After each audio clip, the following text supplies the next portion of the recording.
तो पहला सवाल है अपने पास बजाज फिनसर्व पर और वरुण कोठारी जी का सवाल है बांसवाड़ा से।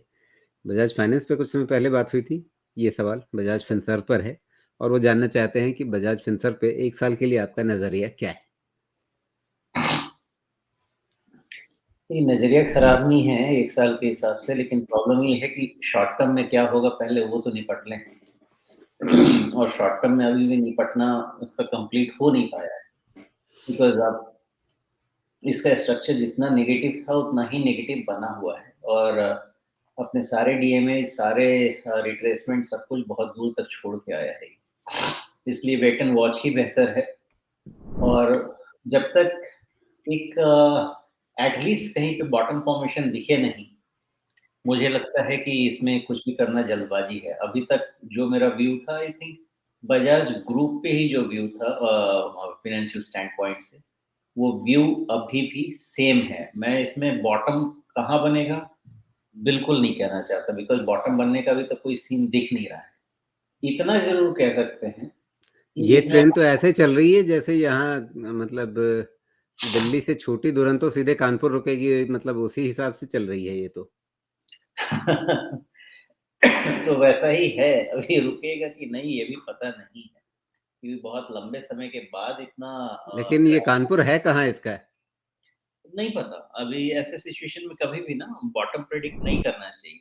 वो इसको बनाने देना पड़ेगा। लेकिन एक चीज़ कह सकते हैं यहाँ पे, अगर पलट के 1370 के ऊपर क्लोज़ हुआ, तो आपको इसमें शॉर्ट कवरिंग ज़रूर मिलेगी। अब वो शॉर्ट कवरिंग 1450, 75, 1500 कहाँ तक होगा, वो स्टॉक बताएगा आपको। लेकिन इतना ज़रूर है कि 1370 के ऊपर क्लोज़ हुआ एज़ ऑफ टुडेज़ डेटा, तो यहाँ पे शॉर्ट कवरिंग होनी चाहिए। उसके पहले इसका जो डाउन ट्रेंड है, वो खत्म नहीं होता है। इस चीज़ का ध्यान रखना जी। है।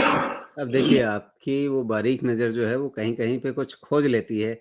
1370 पर क्या है? मेरी तो समझ में कुछ नहीं आ रहा है, मतलब रिट्रेसमेंट डालूँ क्या इस पे? रिट्रेसमेंट तो इधर से आप डालेंगे तो भी देख सकते हैं, लेकिन 1370 वो नहीं है। 1370 पे इसका जो स्ट्रक्चर है वो शॉर्ट आ गया ना कवरिंग सिक्स ट्रिगर करता है। 61.8% रिट्रेसमेंट, वो बिल्कुल वहीं पर है 1370 पर। शॉर्ट कवरिंग उससे ट्रिगर नहीं होगा।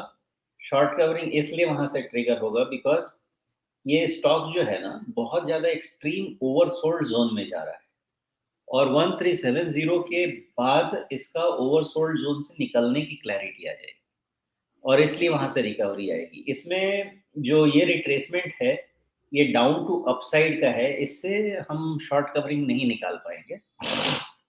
इसलिए हमें ओवरऑल अपने मॉडल का ही सहारा लेना पड़ेगा।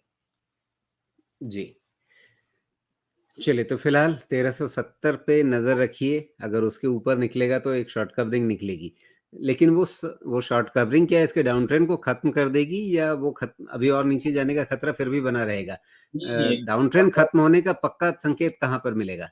खतरा बहुत बड़ा है इसमें, अभी भी इसमें हाथ नहीं लगाना चाहिए बिकॉज़ इसको ऊपर निकलने के लिए आपको 250 डीएमए ये सब निकले बगैर नहीं आएगा। देखिए इसका जो गिरना शुरू हुआ है, ये एक्चुअली गिर कहाँ से रहा है? ये गिर रहा है 1800 से और ये आ चुका है 1300, 500 पॉइंट तो करीब गिर चुका है।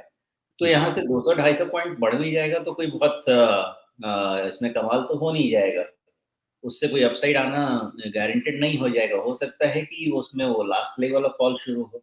अब ये असेस कर पाना इसमें थोड़ा-सा मेरे लिए मुश्किल हो रहा है कि ये लास्ट लेग है कि एक और लेग है। मोस्ट लाइकली एक कवरिंग कभी भी आएगी और उसके बाद लास्ट लेग बनेगा, मोस्ट लाइकली। अभी उसपे मुझे क्लैरिटी नहीं है, लेकिन मोस्ट लाइकली जी। केस हो सकता है मुझे।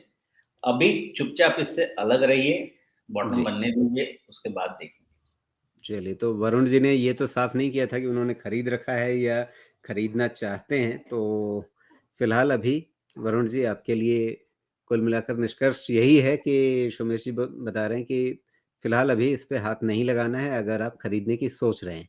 अगर इन्होंने खरीद रखा है, बैठे हुए हैं इसको खरीद के, तो फिर कहीं स्टॉप लॉस लगाना है? स्टॉप लॉस लगा के भी अभी कुछ नहीं मिलने वाला है, कहीं पे भी खरीदा है, जो भी किया है। जी। अगर आता भी है ऊपर, तो बहुत मुश्किल है असेस कर पाना, लेकिन मुझे नहीं लगता कि 1450, 1475 के ऊपर ये जा सकता है। स्टॉप लॉस का लेवल अभी बहुत क्लियर नहीं है बिकॉज़ 1550 के पहले रिवाइवल कहीं नहीं दिखता है। 1550 के ऊपर ही कहीं रिवाइवल दिखता है, तो उससे पहले स्टॉप लॉस नहीं बनता है। मैं ओवरऑल पोज़ीशनिंग के हिसाब से बात कर रहा हूँ, बाकी नेचर ऑफ ट्रेड के हिसाब से स्टॉप लॉसेस चेंज होंगे कि आप वो इंट्राडे कर रहे हैं कि 1 दिन का कर रहे हैं। मैं जी। स्ट्रक्चर के हिसाब से कह रहा हूँ 1550 के पहले कोई स्ट्रक्चर में चेंज नहीं।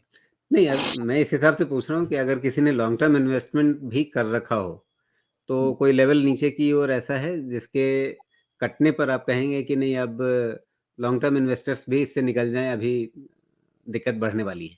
देखिए ये तो बहुत ही सिंपल है। इनका जो बॉटम है करीब 1100 के पास का, वो वो तो बॉटम के बहुत नीचे पहले है। वो बॉटम के पहले कहीं पे भी लोअर हाई, लोअर लो स्ट्रक्चर नहीं आएगा। इसलिए अगर लॉन्ग टर्म की बात करनी है तो उसके पहले बात करनी ही नहीं। ये जो भी है बहुत शार्प राइज़ था उसका एक mid to long term correction cum consolidation चल रहा है। तो ये जी, चलता रहेगा। बिल्कुल। मुझे लगता नहीं है कि 1100 के नीचे ये सस्टेन करने वाला है। फिलहाल देख के तो नहीं लगता है, थोड़ा-सा इसको फाइन ट्यून करने की कोशिश भी करना नहीं लगता 1100 के नीचे सस्टेन करने का नहीं लगता है। वहीं पे आस-पास जाएगा, थोड़े समय वहाँ पे टाइम स्पेंड करेगा 25-50 ऊपर-नीचे और फिर ठीक होगा। जी।